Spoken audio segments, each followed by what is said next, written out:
mattress stitch. So this is a way to seam up raw edges of your garments, like the body of a sweater that is knit in pieces. In this case, I am seaming up the sides of a sleeveless top design that I have been working on.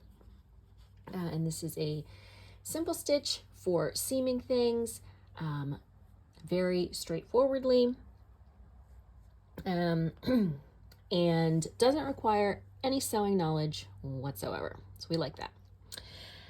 So the first thing I want to talk about here is that when you are knitting something that is eventually going to be seamed, you should not be slipping your edge stitches. So when edges are going to be left raw, so for example, a split hem, yeah, go ahead and slip your edge stitches. It's going to give you a neat edge, but you don't want to do that for edges that are going to be seamed because it is going to interfere with the seaming process, and it simply isn't necessary. So with that in mind, I have not slipped the edges here or here. The next step is going to be to identify where you're going to be seaming. So remember that each column of stitches is the V shape, not the upside down V shape, but the regular V shape. And so you want to be seaming in between columns of stitches, not in the middle of a stitch. So in this case, we're going to get nice and close and take a look here. This is a column of stitches. This is in between those columns of stitches. Now, you can really seam your garment along any columns of stitches. So the edge stitch here has a little bit of a tendency to curl. There may also be some decreases or increases along the edge interfering. So if you find it too tricky to consistently locate in between that first and second column of stitches, because it's a little tricky. So it's going to be right in here. If you are finding that too difficult, you can go ahead and seam between the second and third column of stitches, but you are going to get a bulkier seam. So that is what you need to keep in mind there. It is entirely fine to deal with a bulkier seam if it makes your seaming process easier. So a lot of people think, oh, well then why don't I just slip that first column of stitches and that's going to make it easier to see. And yes, it's going to be easier to see, but it is also going to interfere with the seaming process, because what you're doing with a mattress stitch is picking up the running stitch between the columns of stitches, and if you are slipping stitches, you're not going to have that running stitch there every row, and it needs to be there. So don't slip your edge stitches, but also don't feel like you're obligated to perfectly seam between the first column of stitches on both sides if that is too tricky. But what you do want to do is to consistently work in between the same column of stitches. So don't get all willy-nilly and end up with the needle inserted sometimes in between the first and second stitch, sometimes in between the second and third. You want to maintain consistency. So go slow.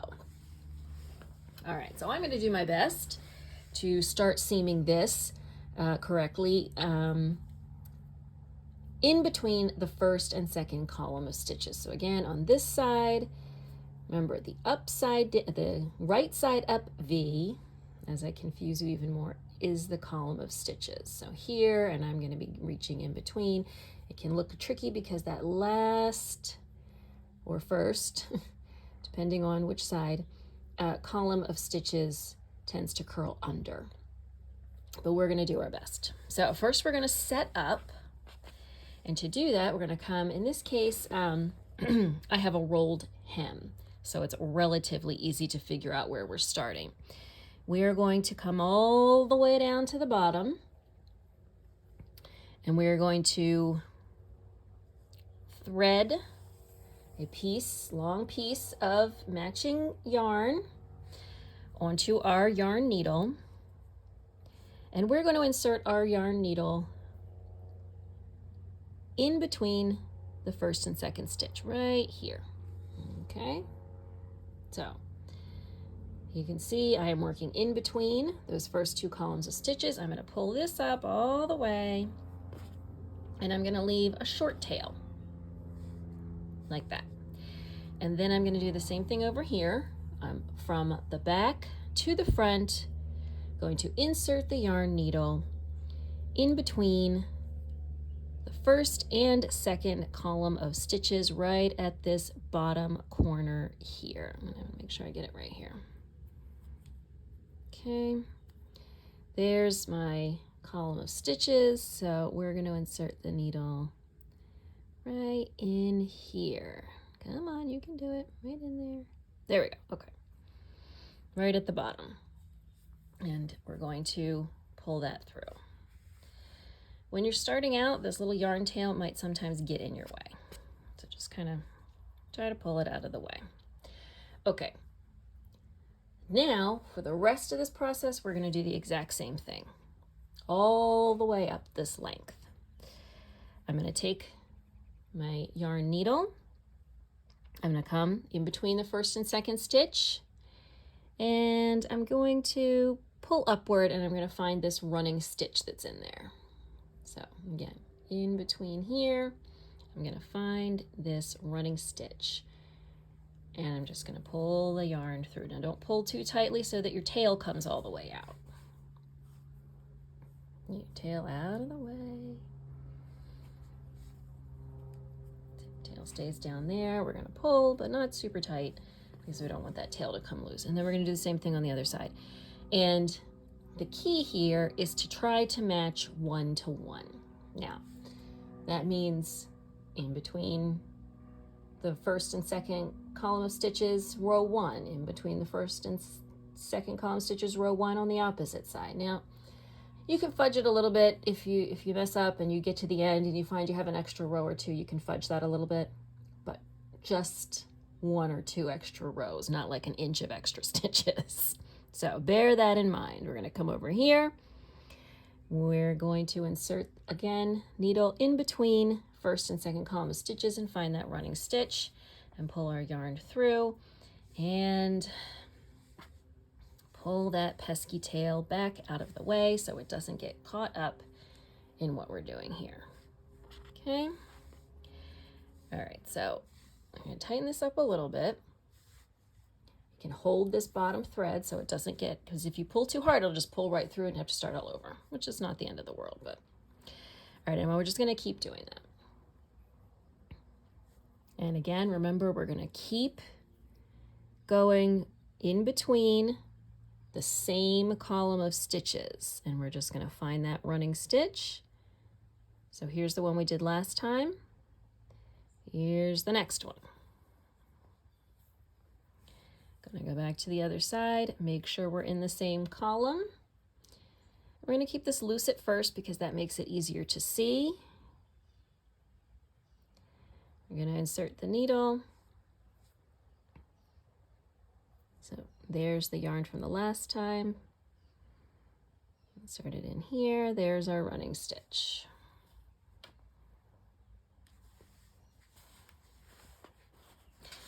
You don't necessarily have to keep your garments set up this way. It can, obviously, for the visual of the video, it's making it a little easier. And if you're new to this, to keep things neater, it can help to set them up next to each other like this. As you get more practice, you won't need to do it that way. So now we're on to the next one.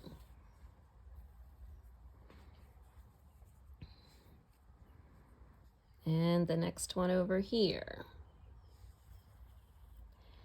All right, let's see, I'm going to do a super close up here so you guys can see what I'm doing, hopefully without messing up what I've already got. Okay, so you can see the threads that I've already done. I'm keeping them loose now, and that also makes it easier for me to see where I'm going next. So here's the thread from the last time. I'm just going to go right above that,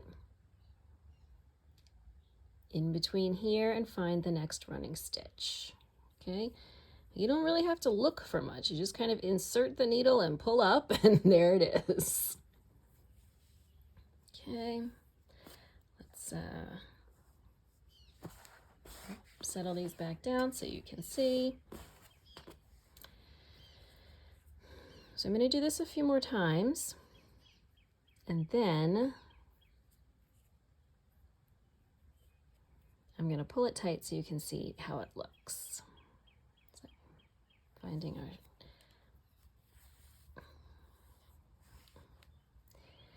pulling that tail end out of the way. Come on. There you go.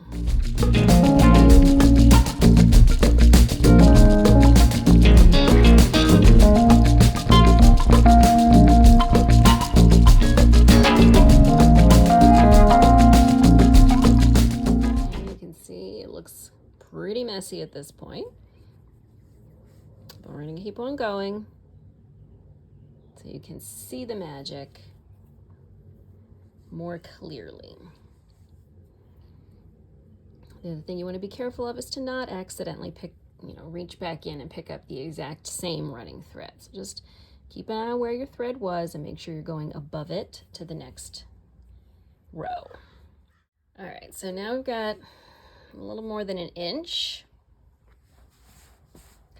And looking at it like this, it looks pretty sloppy. What we're going to do now is, the first time you do this, make sure you are holding the tail end. And then we're just going to pull to tighten this up. Again, hold that tail end, otherwise it will pull right out. And you can see that the two columns of stitches are joining practically invisibly. And on the opposite side, you are getting this seam. So this is 2 columns of stitches. It's not super bulky. If you were going further in, then you would get a bulkier seam. So that's why I said this is a thinner yarn. Certainly, if you were using a heavier yarn, you probably want to be really careful about doing in between the first 2 columns. Well, as you can see, I am seaming with the same yarn that I knit with, which is probably what you will do most of the time, but it is not absolutely necessary. So if, for example, you are knitting something with a woolen spun yarn, you may find that it is too delicate for seaming. So you could pick something sturdier. If you are seaming a garment that is worked in a very heavy yarn, you might want to pick something lighter for the seaming.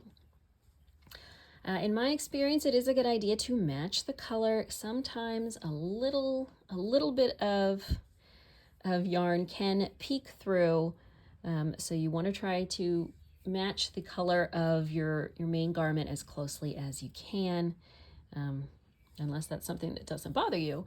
But you do not have to use the same weight yarn or the same yarn at all. You can, as I said, alter your seaming yarn depending on the qualities that it has.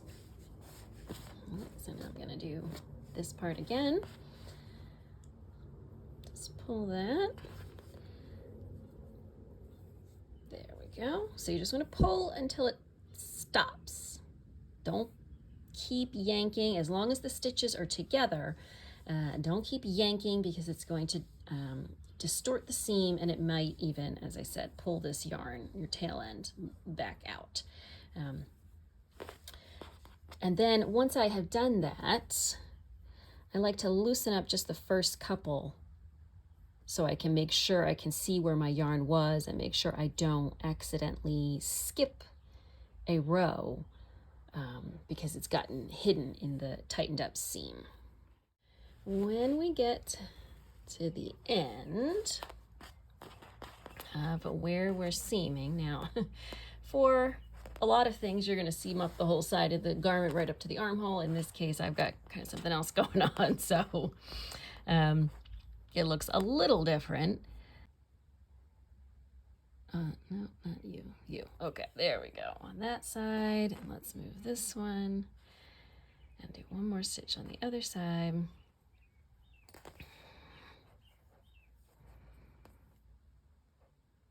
Okay, so we've gotten to the end, and in this case, it's a sleeveless top, so there's no underarm to bury things into, but what we're going to do is flip everything over. Get out of the way here. So here's our seam, and I'm just going to take our seaming yarn, and I am going to weave it back into this seam. This is first, it's going to kind of tighten up the top edge of that seam, and then also it's just a great place to weave in that yarn. So I'm going to weave it into this seam a little bit. I'm not going to pull too tight. We don't want to distort the seam. See, so if I pull really tightly, it will start, we don't want that. So I'm gonna gently, all right, so let's flip this back over. You might want to pull on your seam a little bit to make sure that you haven't pulled the seaming yarn too tightly. Make sure it will also even out when you're blocking a bit. So there is our finished seam, almost invisible. And again, when it is blocked, it will be even more invisible. And then here is our seam on the other side. So this is a spot where you can see maybe, oh, this is a little wrinkly. Let's just pull that a little so it stays straighter, so you don't get any warping in your finished garment. Let's see if we can zoom out a little bit here. So can't quite see our seam all the way from bottom to top, but there it is, all finished with that neat seam underneath. All right, and there you have it, mattress stitch for seaming the raw edges of garment pieces, like the sweater sides of a sweater or the front and back of a sweater, depending on the style of garment that you are making. All right, and now that we're done, I will give you guys just a little sneak peek of what's happening here, which is, here's the seam we just did. Here's the front of this sleeveless top. Obviously, this is all unblocked. Should you block your pieces before you seam them? Probably. You can see very much that I didn't, because the back of this is still on the needles. I'm still working on the armhole shaping for the back of this garment. Technically, yes, you probably should block your pieces before you seam them. I will tell you right now, I have never done that. It can help you make sure that things work out a little bit more evenly. But my feeling is I'm gonna have to block it again after I have seamed it, and I'm just kind of lazy. So do as I say, not as I do. Consider at least blocking your pieces before you seam them, especially if you've got pieces that are lace, cables, things like that. This is just stockinette, so it's a little bit easier.